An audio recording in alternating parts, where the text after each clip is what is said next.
Welcome, Mark. Congratulations. So I'll hand over to Sips to moderate from here on.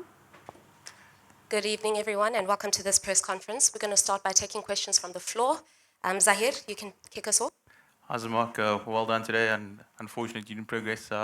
Just in terms of the overall campaign, how would you rate it? Would you say it's successful?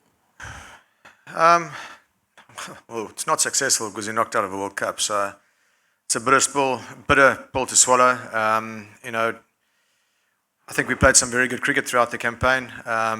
Cricket under a lot of pressure as well after having lost our first game. We put in a lot of hard work in training. Our chats were good.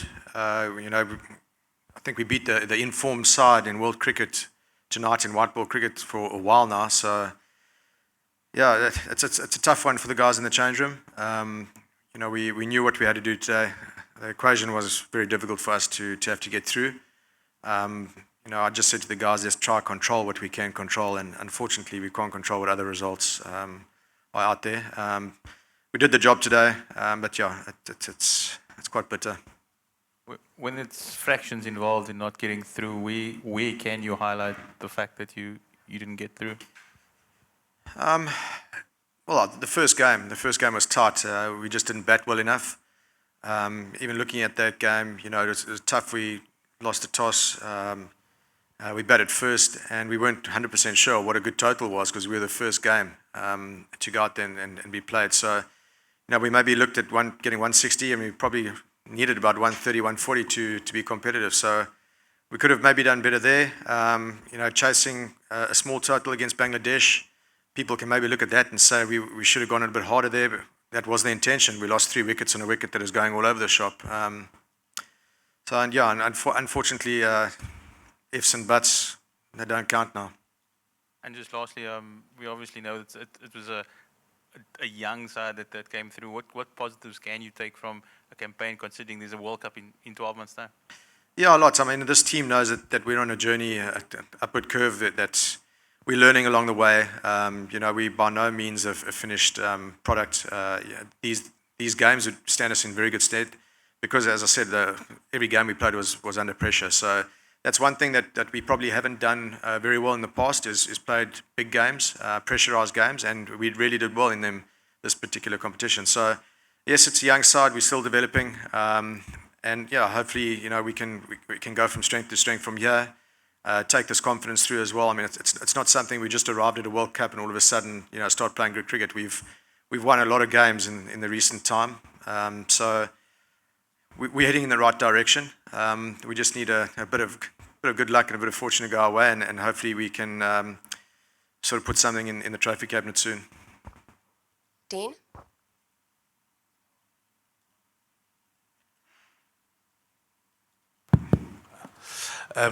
It might be a bit raw, and everyone knows the kind of rules when you come into a tournament, but are you happy that net run rate is the tool that is used in this situation? As you mentioned, you beat England, and just because your defeat was a narrow defeat, I mean, is this the way to decide how and when teams go through? I think, come to all these competitions, there's different rules here and there. The biggest thing for me is we knew what the rules were before. And as long as there's clarity around there, then you've got to play what the rules are. Guys are chatting around. It's not only us, it's other teams as well talking about what a good competition is everyone plays everyone in a competition. Look, I'm not here to make those calls. I'm a coach, and I've got cricketers that I've got to try and get going in the right direction. And we knew what the rules were, and unfortunately, we didn't pass the test. Unfortunately. And just from your experience, from what you saw out there, what do you think of England's chances going on from here? You called them the inform team in world cricket. Do you still think that they're tournament favourites? Yeah, look, they're very dangerous. We saw, I think 2 of our batters who batted really well today in Rassie and also in Aiden. They put in a good partnership, and even then we were still stretched right towards the end. So I'm sure most teams around the world have got a lot of respect for England's white ball team. They're a dangerous team. They've got some good bowling combinations as well. So yes, they're going to take some beating going forward in this competition. It's going to be interesting to watch. There are a couple of other good informed teams as well. And, Pakistan, everyone's been talking about them as well. So I think those are the two teams to beat. Australia, and I'm not sure if India or New Zealand are going to go through, or if even Afghanistan are going to go through, but I think it'll still be some very good close cricket on wickets that are getting pretty tough to play on. So not this one tonight, but I think the two venues that they're going to be using are going to be interesting scores. We'll move on to our Zoom audience, starting with Firdaus, Ken, and then Telford. Thanks, Sips. I think you said it was my turn. Bouche, I realize that you're obviously disappointed, but considering the expectations going in, would you say that people should maybe just look at this team and think that they are improving and that things are getting better and it's not the kind of doom and gloom we had beforehand? Well, I've said that all along, that we are improving and we can look at the results.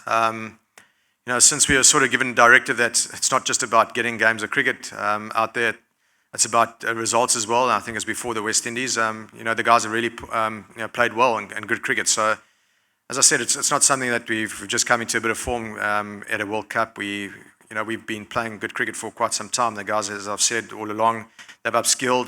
They've been learning how to play different situations as well, and they've got a lot of confidence. So. Yes, it's a team that, as I said, it's not the finished product, and hopefully we can get behind this group of players who are working really hard to try and get back to where we should be in world cricket. It doesn't happen overnight, but certainly there's a lot of effort going on behind the scenes to get us back to where we believe we should be and can be. Ken?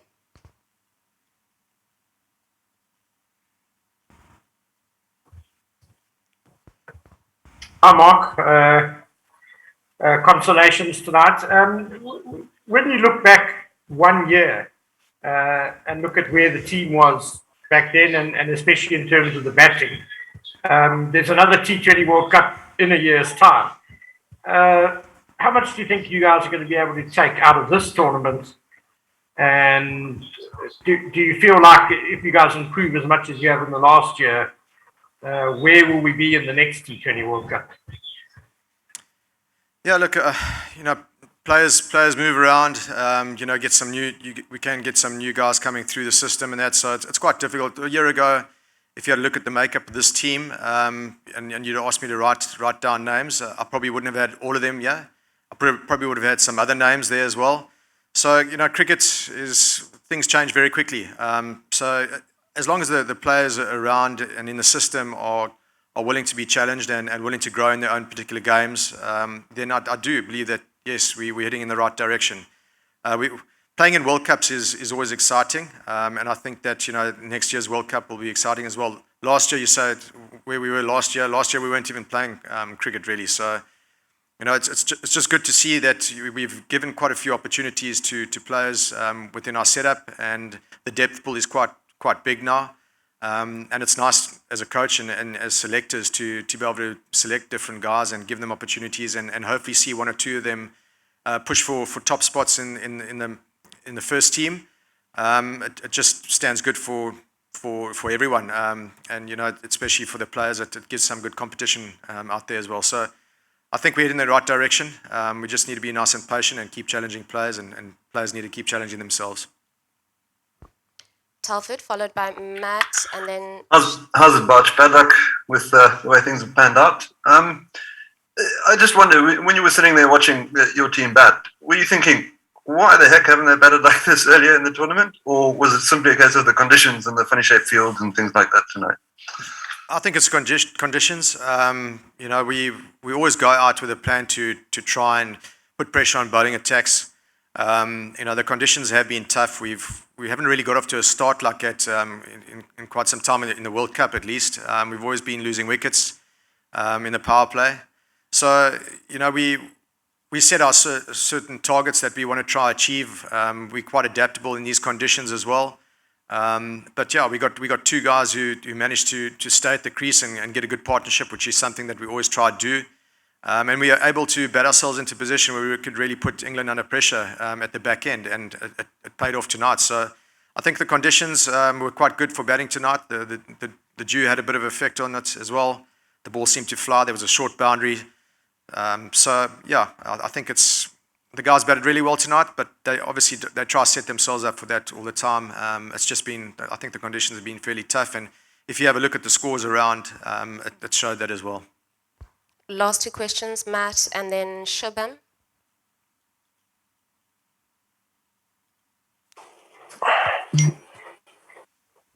Matt Roller first, please.